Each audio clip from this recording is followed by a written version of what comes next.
You know, when this video was created, we did not anticipate that with the sound of the wind that we would be ushering in some even colder weather than we experienced this past week. I walked outside my house this morning and went, oh, I did not know that this was supposed to be happening this morning. But we are in winter months, and we are starting to feel that with the wind chill outside and some of the darker nights. And it began to remind me of a village I heard of several years ago. This village is in Norway. At the bottom of a river valley that is bordered by the slopes of mountains is a village in Norway outside of the city of Oslo. It was created over 100 years ago and was chosen for its location because it provided cheap hydroelectric power in order to build a new fertilizer plant. This was the perfect place and was going to be great for the economy. There was just one problem. The valley was so low and the mountains were so steep that sunlight was minimal. In fact, over half of the year had almost no sunlight. The village of people who had come to this area for job opportunities and had created a village had almost no sunlight for over half of the year.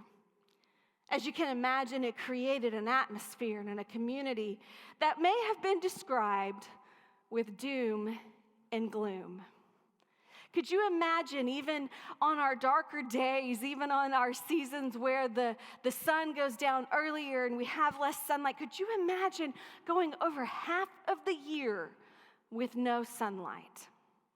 This village was a community of people who did not interact with each other, a community of people that were solitary and frustrated, depressed, and in despair, and maybe even doom and gloom. It sounds a lot like the story of a man that we meet and that we are talking about this season of Advent, in the story, the classic story, The Christmas Carol, A Christmas Carol. We meet up with a man named Ebenezer Scrooge, who is described by his doom and gloom.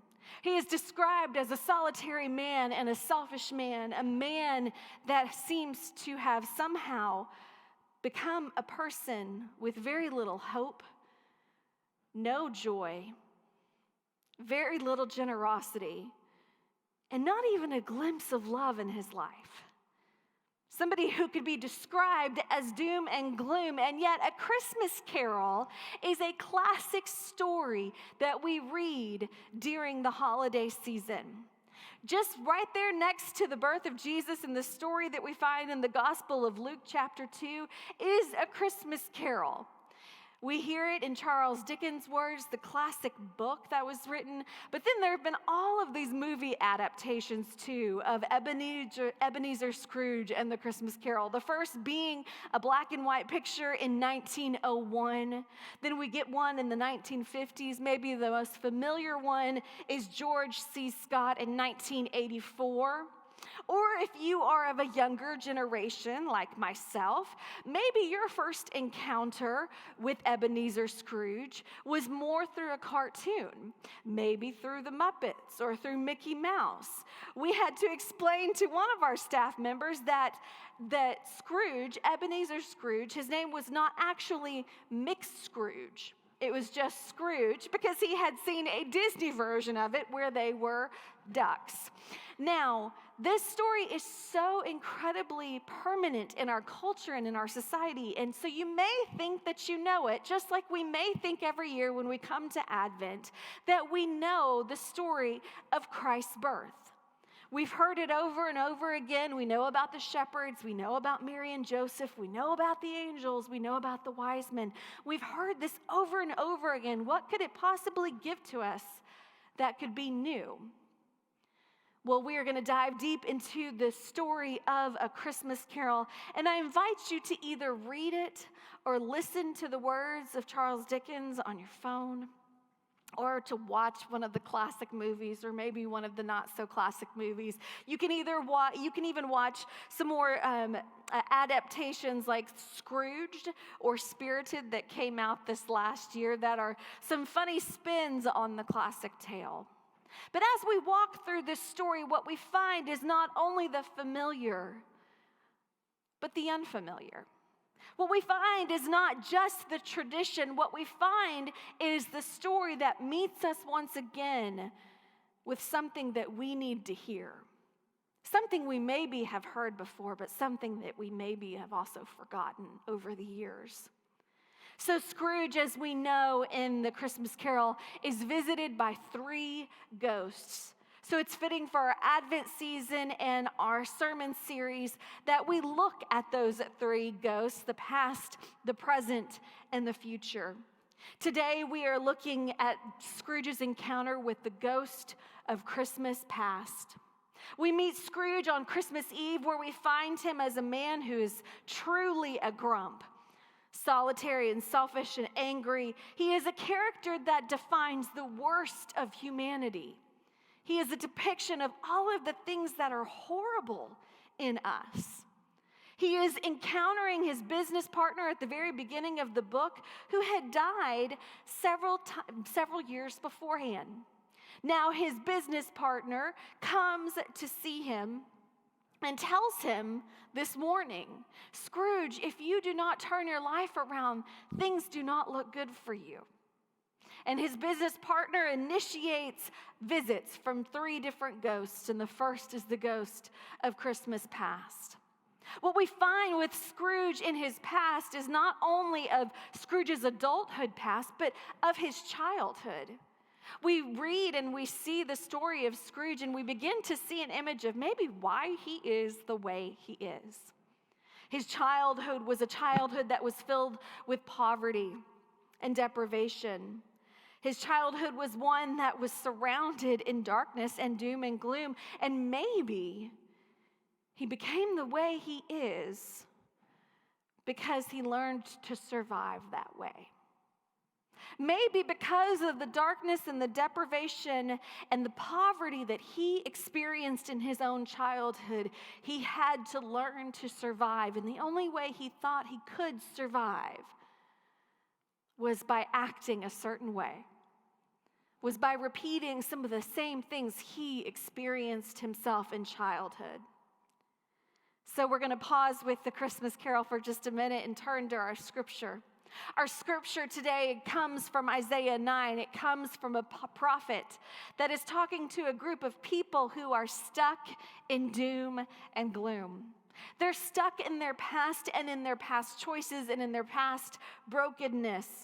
The Israelite people have been conquered over and over again. They have had setback after setback. They have been in exile. They've been taken out of exile. They've been refugees. They've been in all of these different places with no sense of home and really no sense of hope. And during this time, prophets come along to give the people of God a sense of hope, a glimmer of hope in the midst of their doom and gloom, in the midst of their despair, in the midst of their past that says nothing will change, nothing will be different.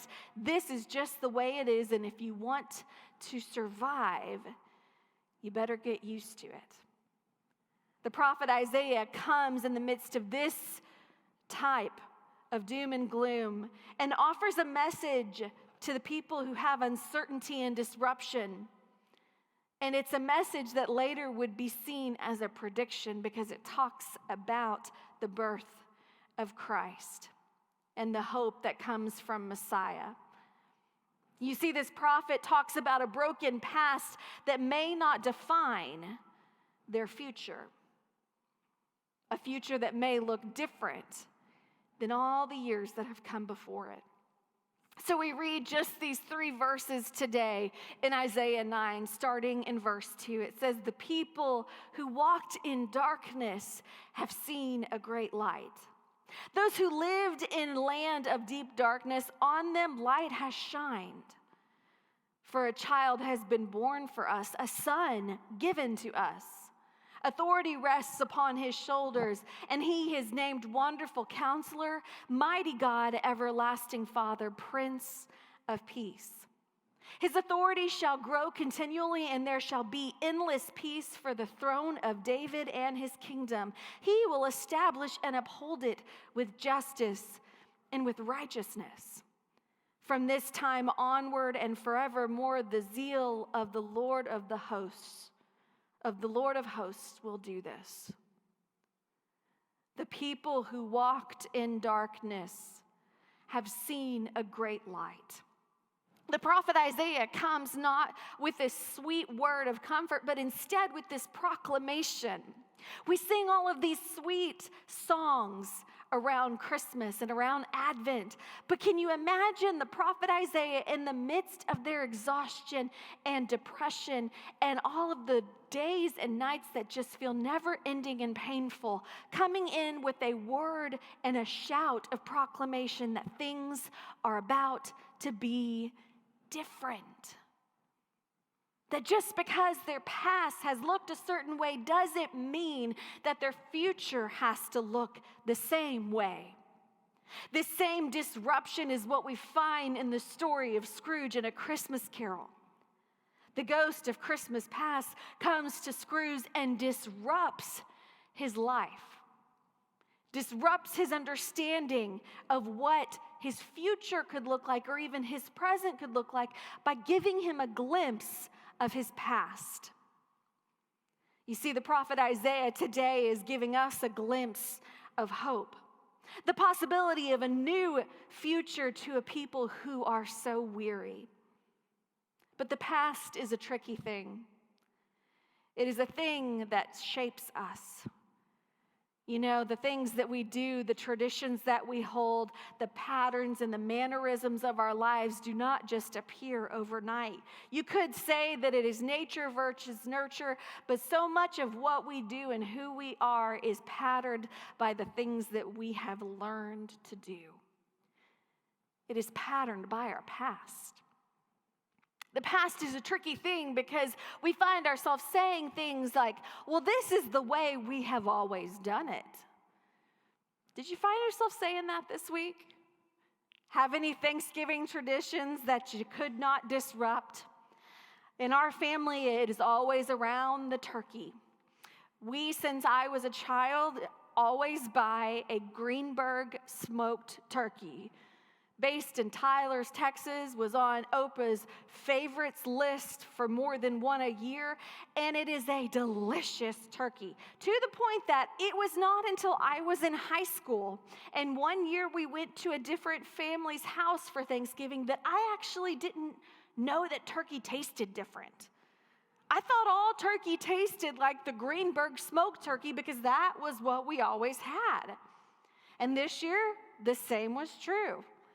This is just what we do. This is the way we do things. We will have a Greenberg turkey on Thanksgiving. But what I find to be a little bit difficult, and what I find in our own families and in our own lives and relationships, is the trickiness that comes from us saying, this is the way we do things. And when that transitions into, well, that's just how they are. Have you found yourself saying that about a family member or a relationship? Someone that maybe has hurt you, or someone who you struggle with, and you hear that phrase, well, that's just the way they are. As if there is no hope for them to change or for your relationship or dynamic to be any different. The past has already defined the future. That is just the way they are. I wonder today in this Advent season, in my own life, how to keep from having that be said and true about me. You see, because what we do in the Advent season is we do all of this preparing and all of this tradition that is all a part of our past, but it is in anticipation and an expectation of the future, and not just of the future, but for Advent, for the people who follow Jesus Christ, it is of a future that must and does look different. So for us as Christians, the tension for us is both to live into that tradition and to prepare, but to let our preparation be about things being different. To let our preparation be about the coming of Christ. My question for us today is, what do we do and how do we prepare for things to be different? Is our preparation only out of tradition, or do we expect in this season for the coming of Christ to change us in some way? The prophet Isaiah was talking to a group of people who needed a change. He was talking to a group of people who had a past that was defining them, a past of brokenness and exile, a past where they were both broken and had sinned and turned away from God, and had also felt the struggle of feeling distanced from God. And in the midst of that, Isaiah the prophet comes and proclaims, your past does not have to define your future. And in fact, your future is not only going to change you and your circumstances, but it is going to change the world. Do we expect for our preparation this year to change anything about us? It changed something for Ebenezer Scrooge. As he looked at his past, as he looked at the horrors of his childhood, as he looked at the things that caused him pain and struggle, what the ghost of Christmas past also showed him was glimpses of light and glimpses of hope. You see, because in the midst of that past that was difficult, there was also a sister who loved him and who took care of him. There was also a boss who he apprenticed under that showed him grace and generosity that helped him learn. There was even a woman that he had grown to love, that he was devoted to, who ended up leaving him because he was more focused on the things around him and the survival around him and the doom and gloom around him rather than on a bigger picture. She wanted things to be different. She wanted for Scrooge to not be defined by his past, but instead have a future that could be different. This Advent season, things could actually change for us. Now, I'm not trying to rock your boat. I'm not asking you to change your traditions, and I'm not asking you to do things that are going to push you too outside of your comfort zone, but I do think that question for us this morning is so important. How does your preparation, all the things that are tradition and things we do, because that's what we do, how are they preparing you this year for something to change? For the coming of Christ into the world to change you, because it changed the world. That's what we sing about.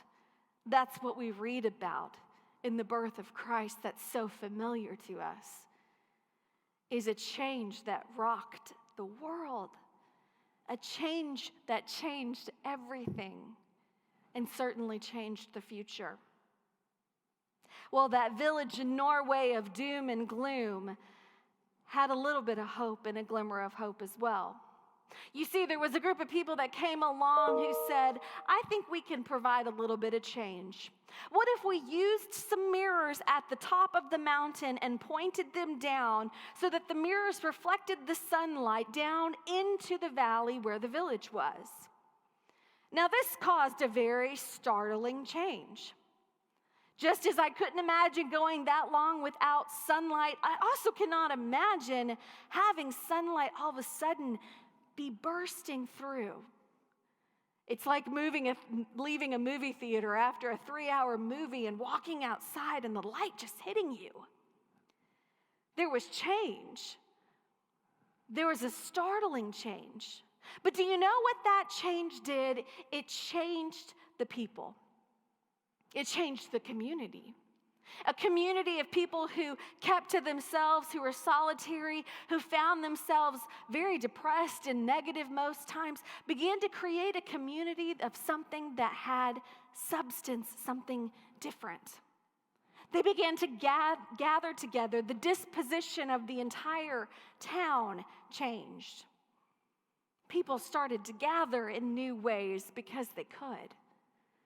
They began to see things differently because of the light that was now reflecting on them. Maybe the change that we should expect this year for us has to do with our calling to reflect the light of the coming of Christ, where we pour into one another this hope that Christ's coming changes things for us. My hope and my prayer for you as you start this Advent season, no matter how hard the candle is to light, no matter how frustrating your last week has been or how joyful it's been, no matter how many times you may catch yourself saying, this is the way we do things, that you would, in the back of your mind, in the front of your mind, in every moment of this season, remind yourselves to be the reflection of Christ's light in this world. The people in darkness have seen a great light. Thanks be to God. Amen.